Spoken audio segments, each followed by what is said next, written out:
Hello and welcome once again to DeKoder and a snippet on the Kerala elections that are about to take place. So we're going to look at what are the pointers for these assembly elections in Kerala. Now, does the Congress sweep in the Panchayat elections held recently also forecast a sweep in the assembly elections too? Or will these Kerala specific factors that we're going to discuss play an unusual role? First, let's have a look at the dominance of the Congress-led United Democratic Front in the recent local body elections.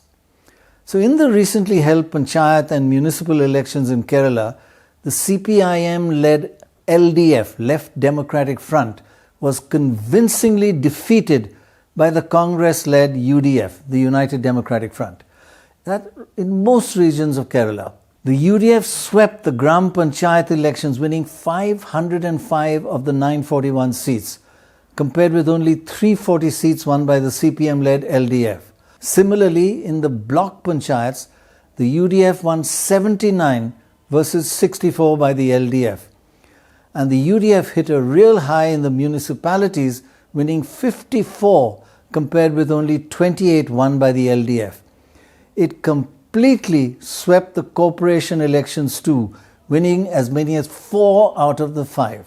So not only did the LDF do badly compared with the UDF, there was a significant decline of the LDF too. Disturbing for the CPM is its sharp decline from the last Panchayat elections held in 2020. The LDF dropped from 580 seats in the Gram Panchayats in 2020 down to 340 only in 2025. In fact, the number of seats won by the LDF dropped in every category of these local body elections. Now, for the left front, the local body elections saw some unusual trends. A deep dive into the data throws up some really unexpected outcomes of these elections, particularly the LDF's decline in rural areas.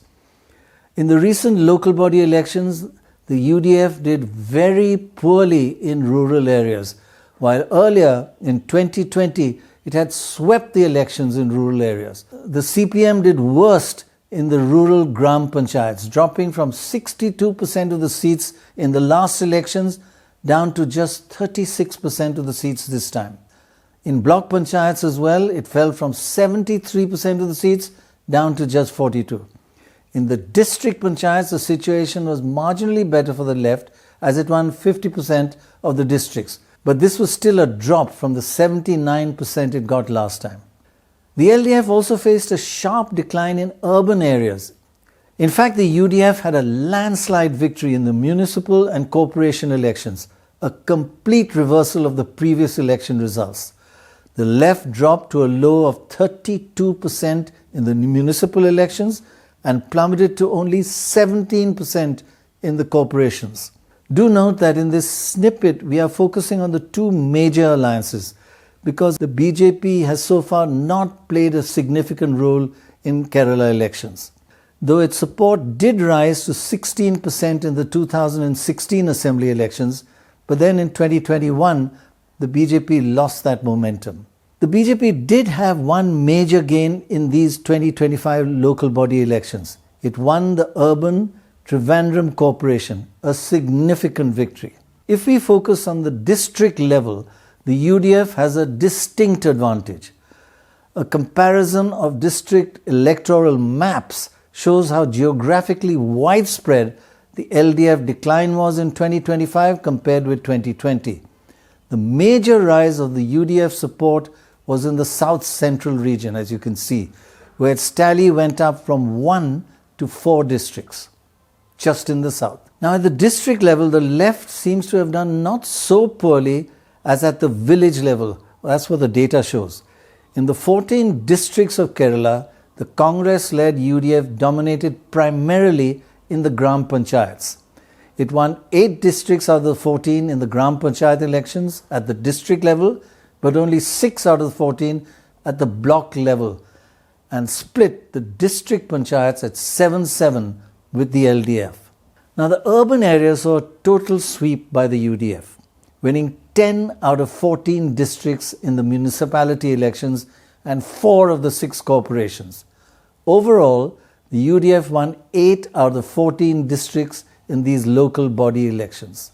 Now the big question, does the UDF's decisive win in the 2025 local elections mean that it will also win the forthcoming assembly elections in 2026?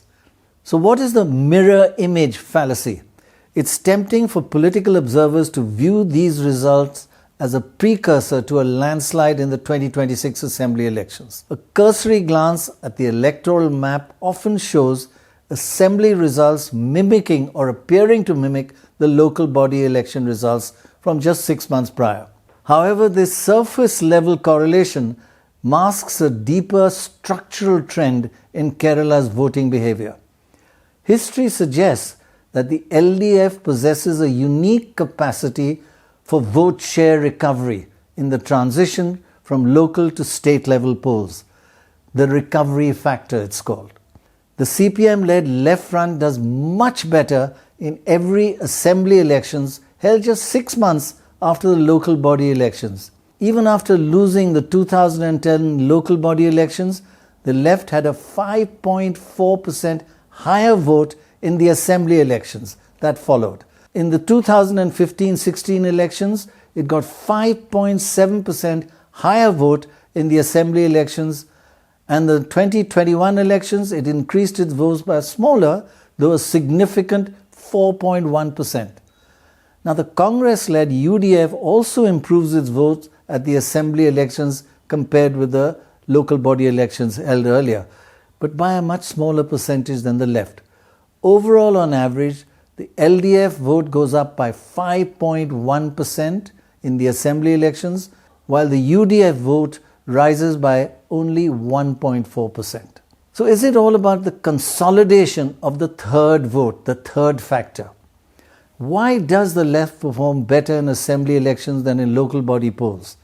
The answer lies in the consolidation of votes previously cast for independence. As we just said, data from the last 3 election cycles reveals that the LDF increases its vote share by an average of 5.1% between local and assembly elections. In contrast, the UDF we saw has a much more modest rise of just 1.4%. This surge does not come from the BJP, whose vote share does not go down, a little bit only, but it tends to remain stagnant or constant between these 2 types of elections. Instead, contribution stems from voters who support independence and smaller parties at the local body level. As the focus shifts to state governance, these voters whose share drops by roughly 6.5% tend to migrate towards the major alliances and predominantly to the left. So what are the implications for the 2026 assembly elections? Now, if we apply this historical recovery factor of the left to the updated 2025 results, the projected landscape for 2026 assembly changes dramatically from a perceived landslide to, in fact, a near tie. First, let's look at the projected UDF vote, adding their historical gain of only 1.4% to their current vote share of 41.2%. That places them at 42.6%. Now, what is the projected LDF vote? Adding their historical recovery of a substantial 5.1% to their current share, which is rather low, of 36.3%, that lifts them to 41.4%. What's the implication? The implication is that the comfortable 4.9% margin of victory that was seen at the local elections for the UDF could potentially shrink to a precarious 1.2% margin in the assembly polls. Now, in India's first past the post system with multiple parties, a margin as thin as this is statistically almost insignificant. A swing, tiny swing of just 0.6% could be enough to flip the assembly outcome. Now, what about the return of the so-called revolving door in Kerala? What's the revolving door? Beyond the mathematics of vote shares, there's a powerful sociological force at play, and that is Kerala's revolving door phenomenon. Now, if you look at the elections over the last 50 years, Kerala's voters have alternated between the UDF and LDF every 5 years, every election. Governments are voted in and out with clockwork regularity. 1977, 1980 another government, 1982 another government, 1987 another government, and so on. This pattern was broken only in 2021, when the LDF retained power for the first time for any government in Kerala for 50 years. So the 2025 local body election results raise a critical question. Was the 2021 re-election of the government an anomaly? Is it a signal that the end of Kerala's revolving door for governments is over? Now, the 2025 resurgence of the UDF suggests that the revolving door may be oiled and may be ready to turn and revolve once again in 2026. Now, a quick conclusion. While the UDF is undeniably the favourite following their sweeping victory in the 2025 local body elections, the race for the Kerala Assembly is far from a foregone conclusion. The invisible votes of independents and small parties and the left's historical ability to consolidate them suggests that the 2026 elections may not be a landslide, but rather a contest decided by the thinnest of margins, as they say, kaante ki takkar. Let's have a quick 5-point summary.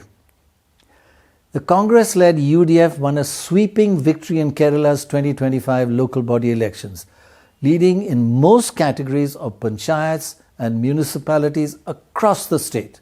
The CPM-led LDF suffered a sharp and uniform decline compared with its own performance in the previous 2020 local body elections. Now, many observers have concluded that this indicates a landslide win for the UDF also in the coming assembly elections. Historically, however, Kerala is different. The left tends to recover a significant vote share in the assembly elections in comparison with the local body elections that took place 6 months earlier, as voters who support independents and small parties at the local body elections switch their vote to the two major alliances with a little more towards the LDF. So, as a result, the 2026 elections could be potentially very closely contested, despite the Congress-led UDF sweep in these local body elections. So, will Kerala's normal revolving door for governments repeat again this year, or will it go back to what happened in the last two elections? The same governments are voted back. This is a major point to watch out for in these assembly elections. So thank you very much for watching. Do subscribe. Just click on the button that says subscribe to DeKoder. Thanks once again for watching. Bye for now.